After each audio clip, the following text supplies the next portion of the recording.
Bugun senga odatdagidan biroz boshqacharoq vazifa beraman. Qanaqa vazifa, ustoz? Kel, tushuntiraman. Olmalarni qizilu ko'kka bo'yab chiq, ularni bozorda sotib kel. Ustoz, bu aldash bo'lmaydimi? Sen aytganimni qil. Bu ishda bir hikmat bor. Hoy mushuk, qo'rqma. Seni sotib yubormayman. Olinglar olmalar. Voy, bu qanday olmalar? Juda ham chiroyli. Bu olmalar nega bunday rangda? Sifatlimi? Ularni o'zim bo'yadim. Boshqa olmalardan farqi yo'q. Sizni aldab sotmoqchi emasman. Men rostini aytdim. Ha, barakalla. Bularni sotib olaman. Ustoz, men keldim. Olmalar esa tugadi.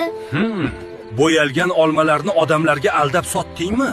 Ustoz, bozorga borib rostini aytib sotdim.